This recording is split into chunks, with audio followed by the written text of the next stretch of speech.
ఈరోజు ఓపికగా వహిస్తున్న వాళ్ళు ఈరోజు ఈ ముఖ్యమంత్రి చేసేటువంటి కార్యక్రమాలు, డిప్యూటీ ముఖ్యమంత్రి చేసేటువంటి కార్యక్రమాలు, ముఖ్యమంత్రి కొడుకు చేసే కార్యక్రమాలు చూస్తాను అంతా.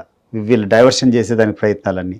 దాంట్లోనే ఈ యొక్క ఎస్ఐ మీరు చెప్పండి, ఈ ఇన్స్పెక్టర్ ఎవరైతే ఉన్నారో చనిపోయినాడు, హత్య అని చెప్తాండ్రు. ఆ హత్యని ఎవరి వైపు, ఆత్మహత్యనా, ప్రమాదం? మీలాంటి మేధావులు,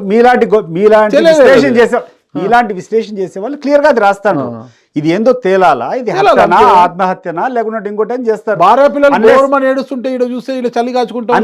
అన్లెస్ నువ్వు ఆ డైరెక్షన్ లో ఇన్వెస్టిగేట్ చేయకుండా హత్య అని చెప్పి నువ్వు పత్రికల్లో నీ యొక్క ఎల్లో మీడియాలో రాసావంటే అర్థం ఏంటి చెప్పు. ఇప్పుడు వాళ్ళ ఆ సతీష్ కుమార్ చనిపోయాడని తెలిసిన వెంటనే భూమన కరుణాకర్ రెడ్డి గారు ఎలా చెప్పగలిగారు ఆయన ఆత్మహత్య చేసుకున్నారు, ఈ ఒత్తిళ్ళు భరించలేక ఆత్మహత్య చేసుకుని ఎలా చెప్పగలిగాడు ఫస్ట్లోనే వాళ్ళు చెప్తున్నారు.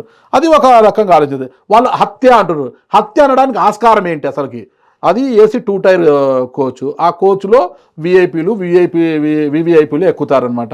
పరిమితికి మించి ఎవరిని ఎక్కనివ్వరు. అందులో కూడా ఎలాంటివైనా కొద్దిగా కదలికలు ఏమన్నా కూడా అనుమానం వస్తుంది. ఇంకోటి అంటే సీసీ కెమెరాలు ఉంటాయి 2 టైర్ ఏసీలో.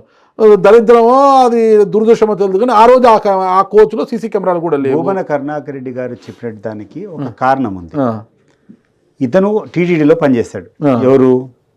ఈ సతీష్ కుమార్ ఎవరైతే చేశాడు, తిరుపతిలో అతని కొన్ని సంబంధాలు ఉంటాయి. ఎవరితోనూ మాట్లాడేటప్పుడు ఇతర అనేక మంది అతని మిత్రులతో వీళ్ళు కూర్చొని నన్ను టార్చర్ చేస్తుంటారు, నేను తప్పుడు స్టేట్మెంట్లు ఇమ్మని చెప్పి ఈ ఎవరెవరి మీద స్టేట్మెంట్ ఇమ్మంటున్నారు, నేను ఎట్లా ఇచ్చేది వాళ్ళకి సంబంధం లేనటువంటి మీద నేను స్టేట్మెంట్ ఇమ్మంటే నేను ఏమిస్తాను అని చెప్పి ఒత్తిడికి గురైనట్టు ఇతనికి క్లియర్ సమాచారం ఉంది. ఎవరికి? భూమన కరుణాకర్ రెడ్డికి.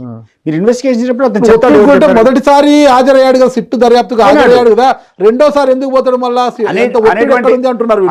అనేటువంటి అభిప్రాయం ఆయన చెప్పిండొచ్చు. But it is left for the police.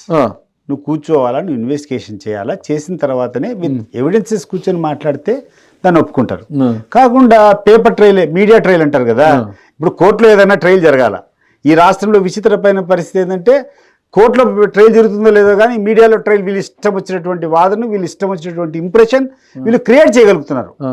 నేను మీ యొక్క ఇంటర్వ్యూ ద్వారా నేను ప్రజలు కూడా ఏం కోరుకుంటున్నానంటే ఇవి నమ్మద్దండి. ఎందుకంటే ఈ మీడియా ట్రయల్స్ ఒక వెస్టెడ్ ఇంట్రెస్ట్తో వీళ్ళు కావాలని చెప్పి ప్రజలు పక్కదావ పెట్టించేటువంటి కార్యక్రమాలు, వాళ్ళకు కావాల్సిన అంశాన్ని తప్పుడు ప్రచారాన్ని చేసేదానికి చాలా దుర్వినియోగం చేస్తుంటారు.